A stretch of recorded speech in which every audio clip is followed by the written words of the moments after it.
This is a hysteral. Bye. Oh, no. Your competitive nature is next level. Welcome back to Faith and Familia. Clearly, our fertility journey has been absolutely insane. We were at the point where we were just like, we don't know what we're supposed to do. We've got one embryo left, and we've been given now this option of surrogacy. But just to be honest, I wasn't ready for that yet. Yeah. So we ended up coming back to New York with my entire familia and started researching who was the best fertility doctor here in New York. And I was set on going to meet them and figuring out, was there any other option for me to conceive naturally? Was there another treatment that I could have to possibly have that the experience that I've always dreamed of, which was carrying my own baby? We were introduced to an amazing doctor here in New York who was very kind, great bedside manner, very knowledgeable. We even were told of some of the celebrity kind of high profile clients who had gone to him for IVF and the miracles that he had done. And he was wonderful and really gave us some good information. We did a whole cycle with them, right? And once again, nothing. We got nothing. We were literally told 13 days in, it's an empty cycle. There were no follicles. Yeah. Again, we are stimulating you and nothing is being stimulated. We've got nothing. And I was just so discouraged. I remember coming home and having a conversation with my sister in the kitchen. We kind of actually got into like a little argument because I think I was just tired of hearing what I should be doing. And I was tired of hearing, well, have you tried this? Well, have you tried this? I didn't want to hear what other options I could or should be trying. I was like, I'm trying everything and nothing is working. And at that point, I actually reached out to someone that I saw on Instagram, which is so crazy that we create this community of women that are going through the same thing. And I actually found an influencer who had kind of taken us on her journey on social media, and I ended up DMing her. Like, just that, if that doesn't go to show you the desperation, I'd actually never met her before in person, but I was encouraged by her experience. And I hit her and I said, hey, I'm going through this, and if there's anyone that you can connect me with in New York, she is a New Yorker, and she actually, guys, this is the beautiful thing about community. And honestly, the reason why I wanted to share my story eventually was because if it wasn't for her and just how everyone that I have spoken to that's gone through this journey, their openness and their willingness to share information and help and bring awareness and be like, well, have you tried this? Yeah. Well, have you tried this? She ended up connecting me with an incredible doctor at Cornell, Dr. Kang. And she was like, she's absolutely the best, and she's who I worked with, and she also gave me other people to go through, from a great acupuncturist to a healer to people who do body work and say that you may have trauma in your, I mean, things that I had never even imagined or thought of. So I was game. I was like, I'm going to call every single one of these people. I'm going to email everyone. And at that point, we actually connected with Dr. Kang. And I gotta say, Dr. Kang, I wish, no disrespect to any other doctor, but I wish we had met Dr. Kang first, because she was able to ask questions that we had never been asked. She was able to find solutions almost immediately that no one else had. She's like, can I test you for this, this, and this? And she's like, how come nobody told you this was happening? Nobody told you this was happening. We did a whole genetic panel again. And that's when she's like, I need to talk to you. Yeah, This so was I actually want to fantastic. give you guys some information because it was really helpful to me. I went into a fertility clinic and obviously got started on this journey early on for quite ignorant reasons, and I just jumped directly into that. But I actually hadn't been tested for like basic, like no one had ever actually just fundamentally looked at me and said, okay, let's see where you're starting. We went straight to IVF. We never just were at an OBGYN or a gynecologist and looking at like... Innocently enough, was to bypass any problems you might have. As long as you've got a healthy uterus and everything's good there, in theory, everything should be fine. Correct. So at this point, I recognized it was not fine, and I needed to do some backpedaling and really do some research into what was going on with my body and just the foundation of what could be the issue.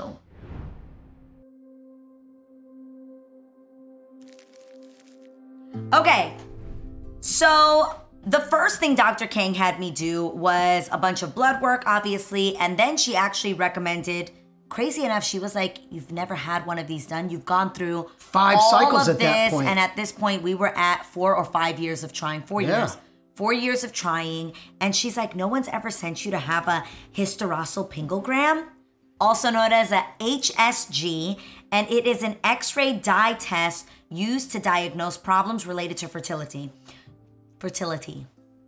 During an HSG, an X-ray records images of your uterine cavity and fallopian tubes while they're filled with a special dye. So literally I had to go to like a special wing of the hospital that specializes in this sort of thing.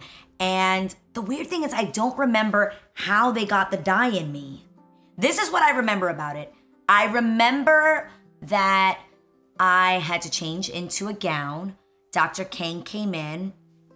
It was slightly uncomfortable at one point, and they were shooting dye up. Into you, yep.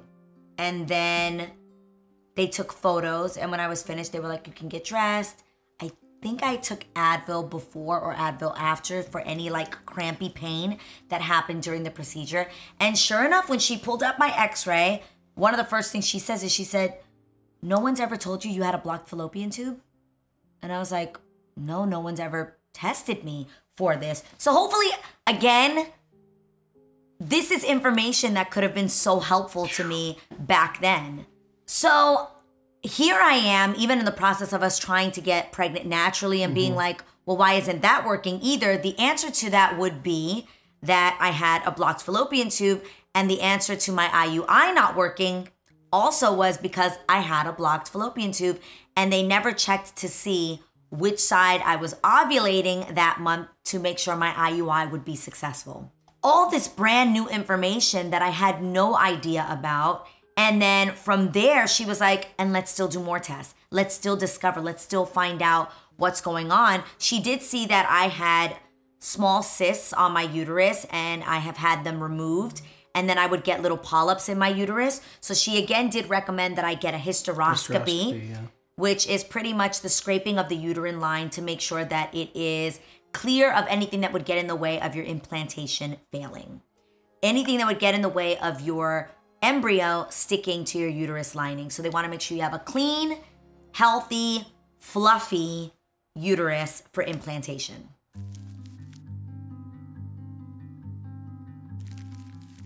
At some point, Dr. Kang suggested that I do a chromosomal test, and we did do that. So here's what happened. We both did that. Yeah. And we get this call from this guy who, he said, based on this chromosomal test, you are a carrier of Turner's syndrome. So we're like trying to Google it while he's talking, and he's like, yeah, so that's why I'm asking, do you have a webbed neck? And we're like, I was like, no.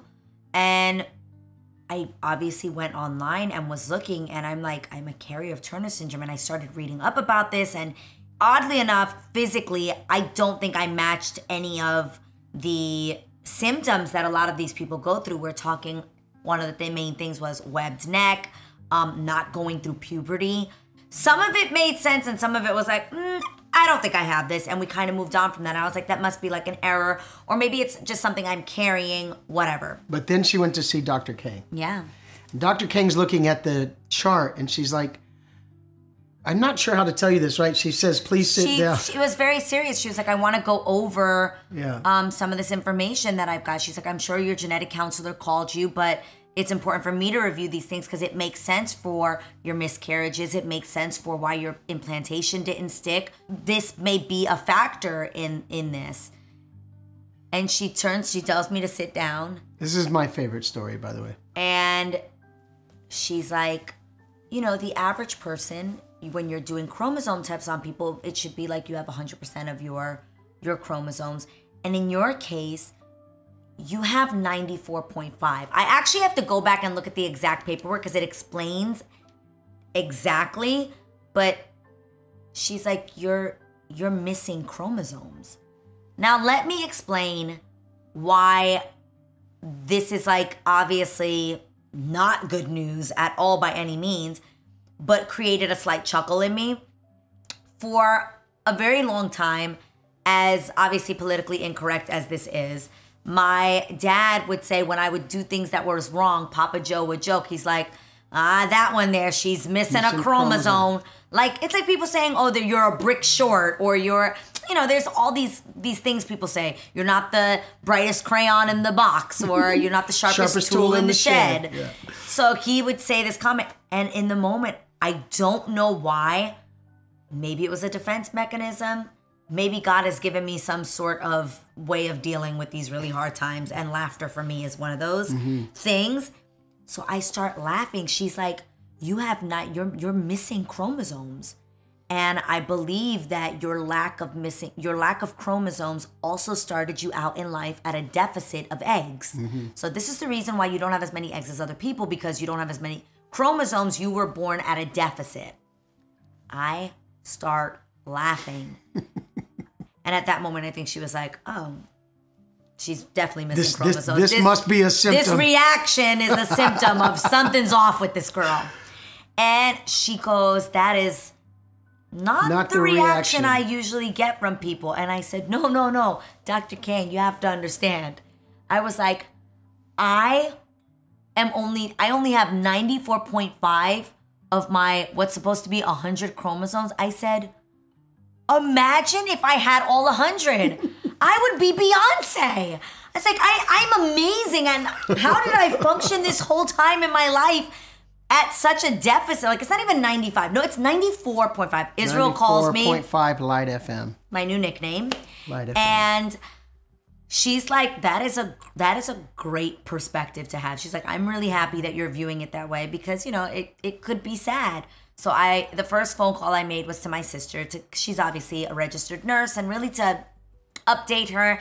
And I've got to be honest, there's times that I receive medical information and I'm clueless. I don't understand it. I'm like, what does that even mean? So I called Claudette and I was like, help me understand what this means. She got the information, and she later was the one to explain it to my mom. And my mom was devastated.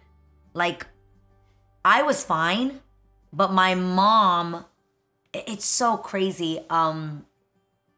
Motherhood in general, and it's me trying to become a mother. It's my mother feeling guilt for my lack of chromosomes. She cried to my sister and said, I must have done something wrong. And it was genuine. She really had major concern for what she had done wrong that possibly caused, this really difficult journey for me. I tried to encourage mommy by saying, my mom did drugs the whole pregnancy, and I think I've gotten all or most of my chromosomes. Yeah, so I think you're okay. That's his testimony, but not mine. I just was missing chromosomes. And funny enough, the more I researched it, I think it's a number something like 30% of people walking around do not have all their chromosomes. I know you guys are going to be like, this is all starting to make more sense.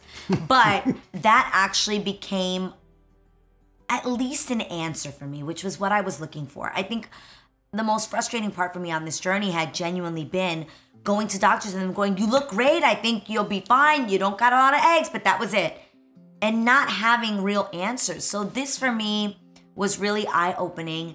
And from there, Dr. Kang, once again, told me, let's try another IVF cycle. She is going to try some different meds, see if my body and my follicles respond to different medication. This is when we tried something called Ganirelix, and it tasted like gasoline in my mouth. Very different drug stimulants, different protocol, but we were game and we were actually really, really excited. And all while going through this process, we still were considering the idea of surrogacy, because even if I got more embryos from this cycle, there clearly was something wrong with my body, because every time we would go to implant these embryos, I'd either miscarry or it wouldn't stick. It wouldn't take. So at this point, we're like, great, let's try to make as many embryos as we can. But there was also a part of me that was like, and what if they all go to waste? What if nothing sticks? What if they all just end up being miscarriages? I was at this point now considering the idea of, I'm getting these embryos, I'm hoping to create new embryos so that I can give my body a chance. But surrogacy was kind of, it was my last choice. It was on the back burner, but there was heat on it. Yeah, that's right? a great way to put it. Yeah, like it was on low heat, and we were like, let's see what we can do naturally. Let's go around this mountain one more time. Yeah. So at the same exact time, while I'm going through this 7th IVF cycle, I am also connected with this incredible fertility and family attorney. And he really starts talking to me about all my options. Again, I think there's certain people who are in this industry who really were called to it. Like, I really do believe that there are certain people who have just the words of encouragement that you need to hear in the moment that you need to hear it. And I really do believe my attorney is one of those people. Like, you would not imagine that attorney just sounds like a very informal or very like stoic kind of person that would be like, okay, this is this. Yet this man is the warmest, kindest, most informed, and sensitive to the struggle. Yeah. First of all, he really leaned into protecting us, protecting our identities while we kind of worked through, maybe we'll do this, maybe we won't. I remember getting off the phone with him, with you, 2 or 3 times and just crying. Yeah, because he gave us hope. He made us feel like, first of all, like we mattered. Yeah. Second of all, like we weren't alone. Yeah. He was going to be there to advocate for us and help us find our way, find our path. And I love that he didn't also make it seem like this was the only path. There were so many options he gave us, and he was just kind and listened to our story. And right? Like, how do you even explain that? I don't know. When I talk about him, I get emotional. It's the weirdest thing, because it was like the first time, it was between Dr. Kang and then us going back to LA and him really sort of bridging the gap of that. And we should have, by 7 times around, been so discouraged. And instead, he came into our lives at the perfect time to infuse hope again. I remember asking him, like, what does it feel like to be an answer to somebody's prayer? Because that's what it felt like every time we would talk to him. Yeah. So I don't know why I can't handle this moment. Carry on. You got this. That's why I don't talk much about it. No, I love that, because it was watching you also connect with him and just being like, I think there were times when you felt so hopeless, like, how can you help me? You know, like what can I say? And suddenly we had someone that had answers and had real ideas about what we could do to create our little family. After talking to our lawyer, I said, God, if I'm crying to you every night asking you for a baby, asking you to make me a mother, and yet there is this option here, what if this is you? What if the answer is staring me straight in the face and I'm like, do-do-do-do-do. My sister always tells the story about like a man in a boat. I was going to tell that story. Yeah. Literally, but continue. Yeah, there's a man in a boat. And he's like, help. And a boat comes and they're like, hey, do you need help? He's like, no. I'm waiting for God to rescue me. I'm waiting for a specific way to be rescued. And I think that analogy rings through. Now you just go, if this is God, let's at least open the door and look at it. Yeah, because in theory, the man on the boat was like, God, I know you'll save me. I know you'll come and save me. God sends a boat, and he's like, but that's not God. It's a boat. It's, the rescue missions come and they're like, we're here, Doug. He's like, Coast no, Guard, helicopter. I'm waiting on God, but God, I truly believe with my whole heart that God puts people in your life. God puts people in your path. God puts information in front of your eyes. So, and that is the help. He's sending help in so many different ways and different forms. And I opened my mind and my heart to the idea. And I said, let's start looking. Let's see what the next step is to this. And at that point, he connected us with a concierge who was going to possibly help me find someone who was able, willing, and ready to be my surrogate.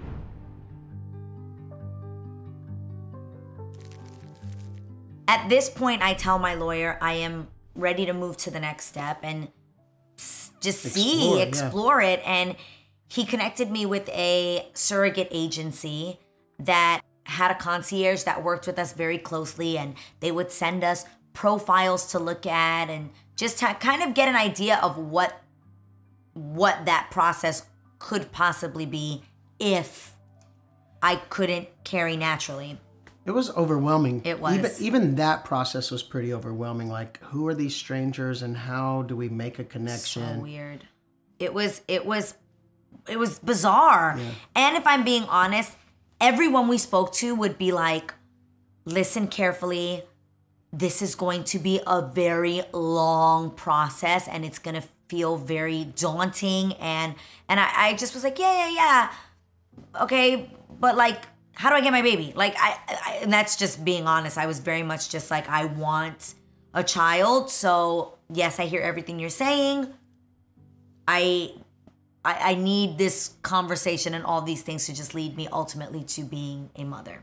So after getting that information and being connected, now it's time to kind of see what's going on with my IVF cycle. And you go in for these checkups and they let you know how much your follicles are growing. They measure them, 16 centimeters, and you've got all these little eggs popping up. And in my case, I once again had nothing. So once again, Dr. Kang was like, this doesn't appear to be a good month for you. You should get off the meds. That's what he said.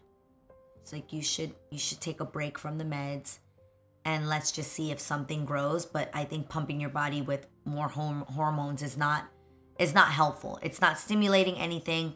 Let's just see what your body does. Crazy enough, we also discovered that my follicles and my eggs grew amazingly without any stimulants. No drugs. So then that was another option I also had, was to possibly do what is called a natural IVF cycle, which is you pretty much grow your own follicles on your own without being stimulated. A lot of the months when we were like, yes, we want to do this, it would be like, not so many. But previously it would be like, oh wow, you've got some follicles in here. We'd start shooting me with the meds and then, nothing. They actually would shrink at times. Yeah, it was like reversed. It was bizarre. So that again was super discouraging, because now I'm like, I've got this incredible doctor. She's amazing. She's made miracles happen for other families, and including my friend who I was talking with. And at this point, I once again have a failed cycle. Now it was just like waiting time. And oddly enough, we were now getting a bunch of emails from the agency with possible profiles. So it was literally happening simultaneously. I was injecting myself, getting no results, being told I have a canceled cycle. And while I'm getting that same information, my email box is being filled with different profiles of women who are possibly able and eligible for me to look at as a surrogate. Remember, I still have this one embryo that is in the freezer in Beverly Hills. And I started looking at these profiles. I started opening my mind to the idea that what if this was my boat? What if this is my Coast Guard? What if this is the answer? One of the biggest concerns that my doctor had was, now that you know of your chromosome issues and now that you know that you're a carrier of this syndrome, their biggest concern was I needed to go see a cardiologist. I completely forgot about that part. And they were concerned that for most people that have this similar diagnosis to me, most of those people develop cardiovascular issues and problems and diseases. And even when I was considering, making more embryos, they were like, before you even consider another implantation, we have to send you to a cardiologist. While everything seemed to appear okay, they actually wanted me to wear a heart monitor for 14 days that they were going to attach to me. And it's still something that is highly suggested before I ever carry my own child. So there was all of these concerns that, my heart might not be able to handle a pregnancy. It sounds like a lot and kind of all over the place, but that's exactly what it was. It was a lot and it was all over the place. It was, let's do IVF. We need to check your heart. At that point, my doctor then referred me to Dr. Dow in Santa Monica. And I remember her feeling like there is nothing more we can do for you on a medical level. Literally, that was her exact answer to me was, we have done every treatment that is available to help you. The only other solution is now to check out, holistic medicine, and you should go see Dr. Dow. And he too was super concerned for my heart. He's like, you need to start strengthening your heart. You need to get in the best shape of your life, because if you even consider carrying, we need to get you clearance from a cardiologist to carry a child. IVF cycle has been halted. I am receiving profiles of surrogates.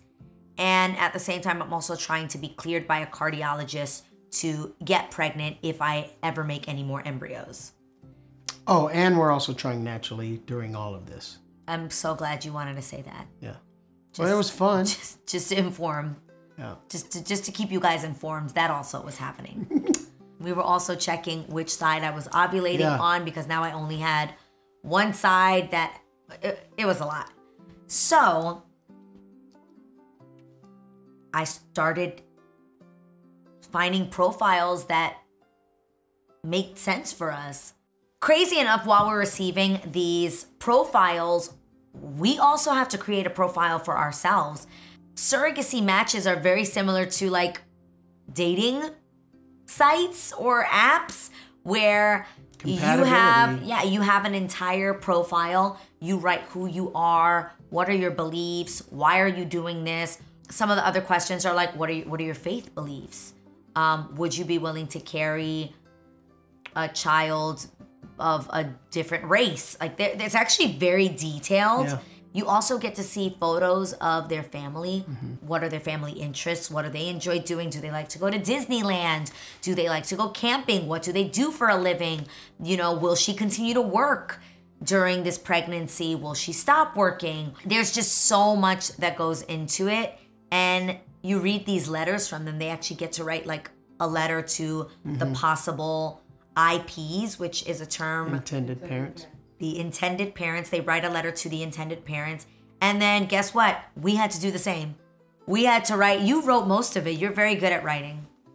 Well, that's what I do. Okay. Living, so what were the things we had to fill out? Man, it was more like background, family background, interests. Why are we considering this? We had to explain, hey, we've really had a traumatic experience getting to this point.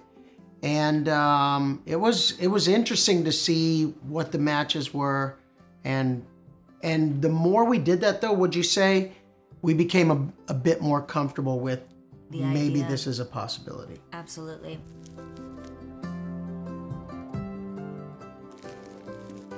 So here's a little timeline breakdown of how an intended parent kind of gets matched up with a surrogate.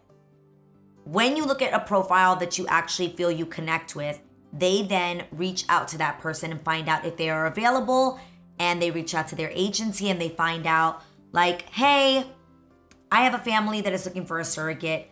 Would you be interested in sending your surrogate's medical forms over to a doctor for clearance? So you end up choosing a doctor that is going to be the overseer of this surrogate journey. And in my case, I fell in love with my doctor, Dr. D in Los Angeles. She's absolutely incredible. And she was the person that was going to be reviewing the medical profiles, because obviously I can't look HIPAA violation if I look at their medical profiles. So I can find someone, and if I'm interested in them, then I can ask the agency to send over their medical profile, their medical history, and all of their charts. And my doctor gets to look at that and tell me if they feel it's a go or it's a no. And crazy enough, the first two that I sent over actually ended up being rejected by my doctor. And I really respect the fact that they actually don't tell you why. That's private, and they will just say, for reasons that I cannot disclose, that is that person's personal information. And the answer for me just is, it's a no-go, and we move on. My Dr. D is the toughest critic. She is. And She's she was awesome. trying to find the best of the best for me. Obviously also knowing my situation, my desperation, and just being the best at her job. She did not clear the first two that I initially looked at and said, this appears to be a great profile, send it over. No. This appears to be a great profile, what are your thoughts? Send it over. No. And the third one, if I'm being honest, was my favorite initially, just because, and it's so strange. You guys are gonna ask, like, what do you look for? Me personally, one of the things that was really important to me was they send over photos. I could think of a million characteristics, and it's bizarre. It's bizarre to imagine your child being in someone else's body. Like, even saying that out loud sounds kind of crazy. But when you think of what do you want, where would I want, what is the environment that I want my baby to grow in? I wanted somebody who appeared to be happy. So I would literally stare at photos and profiles of their smiles. Like, I'd literally look into their smiles and be like, does this person look genuinely happy? Wow. I want to find someone who's happy, who's joyous, who's nurturing to their own children. Because fun fact, you actually can't be a surrogate unless you've already previously had a child. I was probably like freaking psycho and a little nutty, but I would look at the profiles. I look at the backgrounds to see if their homes were clean. I mean, guys, we're talking like this person is going to have your baby in their body for 9 months. I would look at photos of their significant others in the pictures. That to me was really important. I wanted to see what that chemistry read like even in photos. They say your body language can say so much. So I wanted to look to see, does this couple look like they have each a other. healthy, happy marriage? Yeah. That's literally me staring with a magnifying glass at every photo, at every answer, combing through the answers. And I found this profile, and this woman had the biggest smile. Her kids had the biggest smiles. And I also loved that while you're sending profile pictures, they were candid, they were real, they were, listen, I'm all for a good Photoshop. You guys should know this good and well for Instagram. But when it comes to choosing someone who's gonna carry your baby, I wanted someone who seemed like those things didn't matter. You know what I mean? Like, Yeah. like I personally didn't want a profile picture that was highly filtered and the woman is all done up. Like, I don't know why. Everybody's personal preference is gonna be different. I loved that this profile was like very genuine, very carefree, almost hippie-like, I would say. Yeah. And what she wrote about feeling like this was her calling, and she used that specific word, I feel like this is my calling, is to help, people create families, to have a family.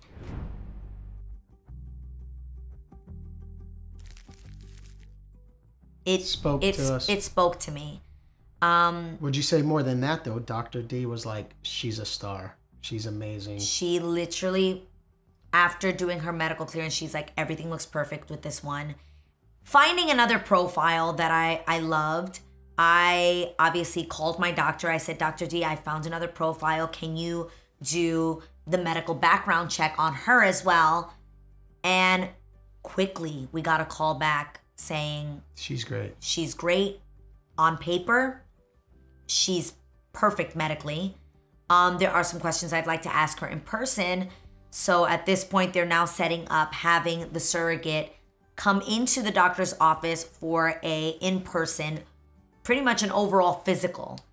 I love my doctor so much, and we actually just made like the coolest, just personal connection. And I would call her and I'd be like, Dr. D, please, like, look at everything. Look at everything. Make sure that, like, does she come across? And the things I wanted to know was, does she seem happy? Does she seem like this is something she genuinely wants to do? There is no secret that surrogacy is very expensive. And there are, and as they should, there is payment for this woman carrying your child.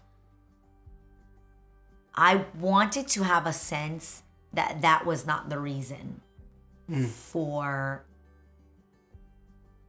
wanting to do it. Like, I know, like, I wanted to know that, like, this is something you believe in. This is something you have some sort of emotional connection to in the help side of it. Obviously, I don't want you to have an emotional connection to my child where you think it's yours, but I want you to have an emotional connection to the idea that you are bringing life into this world and that you're helping us. We asked, like, please, right after, can you give us a call to let us know how it went? What are the vibes that you got from her? You know that I'm obviously very talkative, very bubbly. Like, so I was like, does she have that same sort of energy? How was she? And what did Dr. D say? She said she's a rock star. She's got this great personality, great family, loves life, loves her life. Yeah, she's very talkative. Like, but more she actually said she was importantly, very talkative, like me. Yeah, but more importantly, like, this is a true calling for her. And that really spoke to us because as purpose partners, which we like to call each other, like, we don't do anything that doesn't have purpose attached to it. So to meet somebody, like, you ever go into a store and you weren't even intending on buying something in that store, but the person that is selling something in that store is so passionate about their line of work and what they love and what they're selling that you go, I need that. I wasn't coming in here for that today, but I need that. I love people like that. And throughout my life, I've developed relationships with people who are great at what they do, but more importantly, love what they do. I know a lot of musicians that I've interacted with my entire life. Some are really amazing at what they do, but they don't love it. I don't know how else to put it. Like, some almost look at their calling as this burden and this, got time to make the donuts. Whereas there are people who are really good at what they do and they love what they do. Yeah. So the reason they're good at it is because they're passionate about it. Yeah. It's not work. I wanted someone that was passionate about helping families, you know, have a baby. Yeah. And that was her. And in this sense, I didn't want the feeling of, I have to carry someone's baby. I wanted the perspective of, I get to be a part of the making of a family. I get to play a role in making someone's dreams come true, making someone a mother. She had all of that. And now it was time for her to kind of get to know us and see if she wanted to carry a child for us. And so that process goes into, they then share a profile with her of us, which they actually kept our identity a secret. All of the information was true. All of the information is accurate. I actually had to write a letter to her to see if she was interested in matching with us as the intended parents that she would be caring for.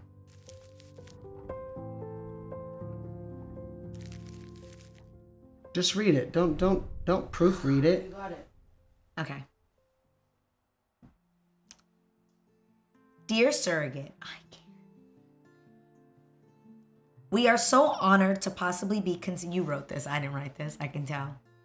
We are so, I mean, We I wrote collaborated. it. Yes, but it is so in your writing. We are so honored to possibly be considered by you to carry our dream,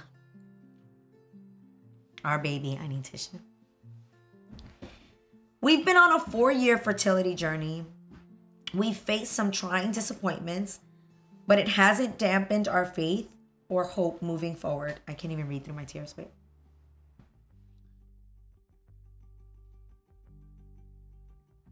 Dear surrogate, sorry.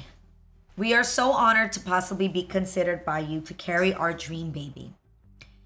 We've been on a 4-year fertility journey. We've faced some trying disappointments, but it hasn't dampened our faith or hope moving forward.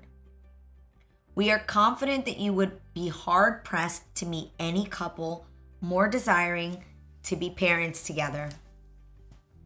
We absolutely know we will be excellent and a loving mom and dad for our precious baby boy. Not that we want you to feel pressure from us. We are holding out hope nonetheless. Having read your profile, it is the overwhelming consensus of our little team that this could be a perfect relationship. Thank you for taking the time to think of us. I can't read the rest. My eyes hurt. My contacts. Go for it. When considering the next decision in your surrogate journey, we are really hoping we haven't intersected accidentally, but very much on purpose with the ultimate purpose. Thank you so much. Respectfully, us. And so now it was just waiting to see if she wanted to match with us. I forgot to mention another thing that I really loved in her profile was that she had actually carried for a previous couple and they used her twice. So she had not only had already had children, she had already been a surrogate, and not just a surrogate once, but she had been a surrogate twice. Which says a lot about their confidence in her. And the fact that they used her and wanted her again said they must have had a great experience to want to have her carry their second child as well. So now it was just waiting to see if she would respond and she would look at our profile and say, I feel a connection to this. I was praying that she would feel the connection that I felt to her profile, that she would feel that same connection to us.